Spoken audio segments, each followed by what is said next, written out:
You may know our next guest from the Oscar-nominated Trouble the Water.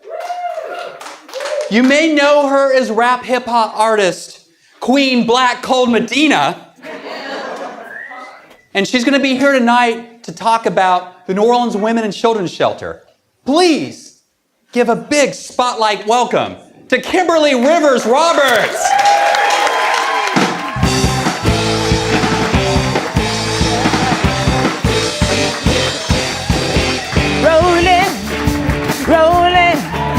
Rolling with Kim Rivers.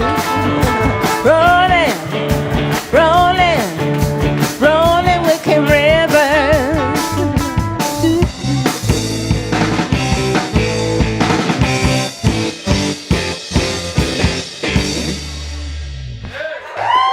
All right.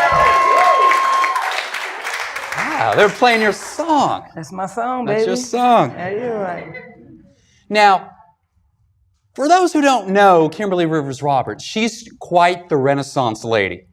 Motivational speaker, filmmaker, hip-hop artist, Black Cold Medina right here. Yes, baby, we in the house. Yes, we in the house, baby, yes. But people probably know you best from your part of Trouble the Water. Yes. And this was a Katrina documentary, but different because I don't think the other documentaries actually had footage before, during, and after that you took in the Ninth Ward.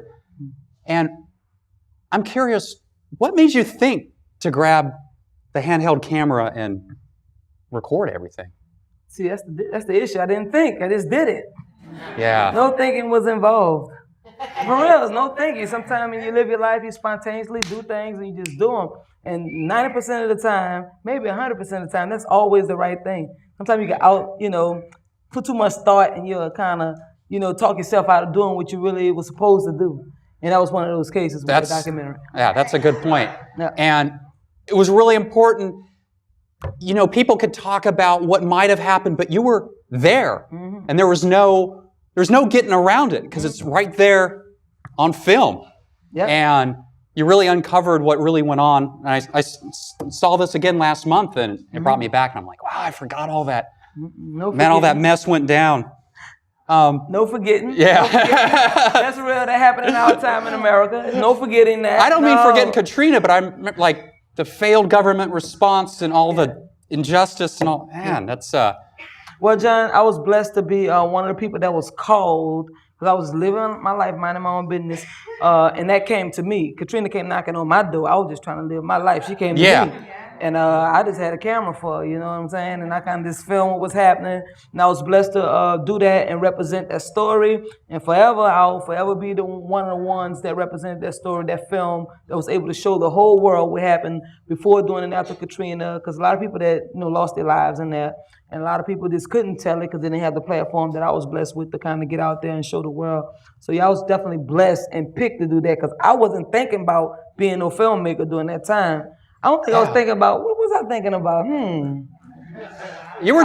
I wasn't thinking about surviving. I was just, playing it moment by moment and just kept on shooting like, wow, they ain't gonna believe this here. Yeah. They ain't gonna believe this, but I'm gonna show them, Now, I met you a couple of months ago because we were involved in a Nepal earthquake fundraiser, and you said something that really stuck with me. Mm. You were one of the speakers there, and you said that all of us in New Orleans went through Katrina. There was a purpose to that and a reason, because now we're better able to help other people that are going through similar things. And I had never thought about it that way. Mm. Like something really awful and tragic has this positive to it. Yeah, I mean, in life, every situation has its equal positive equivalence. It's up to us to kind of look for that and use it as a tool to make the world a better place when we leave here. I believe that. I believe that too. Yeah. Now, and one of the other things you do is you work with the New Orleans Women and Children's Shelter, and you raise money for them, and you go and talk to them. And so in that same way that you've been able to use that just hard, challenging, awful experience with Katrina and turn that into something where you can help other people. How have you used your own personal challenges and experiences from your life to serve the people at the Women and Children's Shelter? Well, mind you, before that, I still did that. Like even before Katrina, I just did it in a little subtle ways. Like I might cook and invite the whole community over for a bowl of red beans. Y'all know how New Orleans people do it. You know, cook a pot of gumbo and invite everybody. Even when we don't like it, you still welcome to some of this gumbo. Bring your children.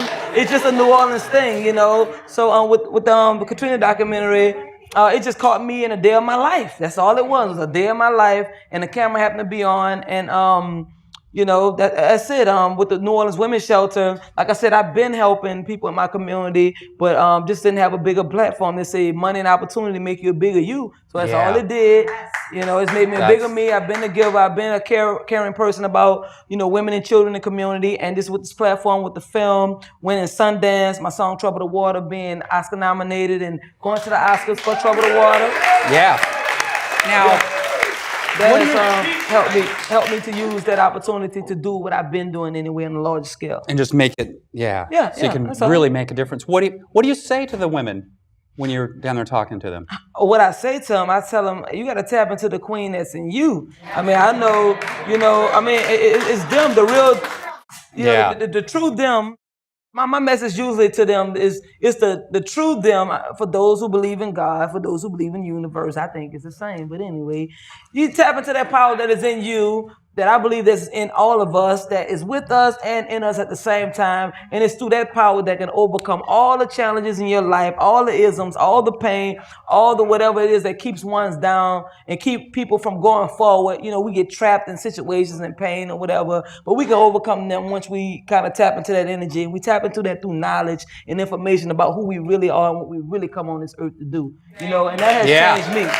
You know? So you, from your own experience of overcoming your trials, and your hard times. Overcoming, because I'm still, this is work in progress. This is not over. I'll go at it every day. You should, man, just saw me today. You're right. It's quite a challenge. It's not a one-day thing. It's a lifetime, you know. People may not always think of it this way, but this world is really hard to live in. Seriously. I'm serious about this. I don't know. You don't think so? It got easier for me. Well, that's cool. Once I found out what to do and how to think, that's the one. How to think, man, I'm unstoppable, man. I've been in a fire, I don't even smell like smoke. Now, Kimberly, change the way you think. We're going to have, in a moment, we're going to have an auction. We have a really wonderful work of art. We're going to sell it to the highest bidder, and all the money's going to go to the New Orleans Women and Children's Shelter. And what is that money going to go for? Why should these people in the audience bid high? Because, like I said earlier, some folks get lost in their situation. Some folks get lost in their pain and their experience.